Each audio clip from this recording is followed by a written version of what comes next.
You signed up for TikTok to research. Is that really why you signed up for TikTok? Or? Well, yes, I did. Okay. I didn't have TikTok before when I was writing the book.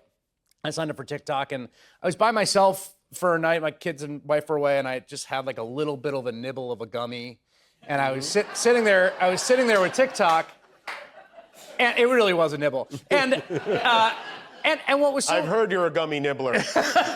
And what I found so remarkable, I'm sort of sitting there, and I realized that at a certain point, 40 minutes had gone by, and I just was looking at videos of people making sandwiches and cutting them in half, and then doing that thing where they like splay them. I love that. I love it. That's such good content. I know you like carpet cleaning videos. I like carpet cleaning videos videos too. Yeah, they're good. You ever work with a power washer? I've never. Well, yes, I have. That's a satisfying undertaking. Oh, it's the best. You have a power washer? 2 of them. Yeah. And you know what? There's a warning on the power washer. It says, do not operate without shoes because you could lose a toe. I'll go right out their shoes. I don't care. That'd be a tough one to explain. I like that. Sorry, I'm getting off. I'm like TikTok, really. This is what TikTok That's is what it does. So you like power washers? We'll show you 10 power washer videos. To the next thing, and the nenext thing you know, you're living in a bunker and you've got powdered foods and you're worshiping Alex Jones. Well, that's the thing about it is that the technology is sophisticated enough that if it can intuit things about your own predilections that maybe you don't even realize yourself. Yeah. Right? And so part of what's so strange is we've got this thing that's like our control of our attention. Like right now when you and I are talking, we're focused on each other, right?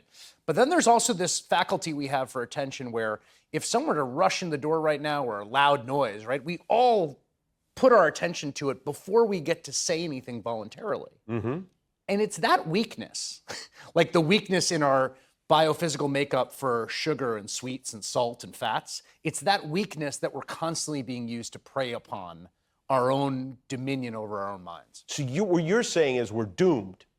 Well, because I'm not. This is never going to change. I'm not. And part of the reason I think we're not doomed, and I think the food analogy is useful, you know, when you look at this country's culinary culture, right, and processed foods, and it sort of hits this like dead end in the 70s and 80s, you know, like the Jell-O salads and all that stuff, right? Yeah. And what ends up happening is people start rebelling against it in all kinds of ways. Like weird hippies are starting their whole grains markets and the farmers markets, and that actually becomes a just totally alternate vision of what kind of food we want to consume and put in our bodies, right? And I think there's something happening now with our attention. We're in this kind of dead end and everyone feels it. People are like, I don't like this. I don't like this feeling. I don't like that car sickness of the soul I get when I'm on my phone too long. We should do something different. And I think that impulse to do something different is going to find a bunch of different expressions in people finding ways out of this current dead end.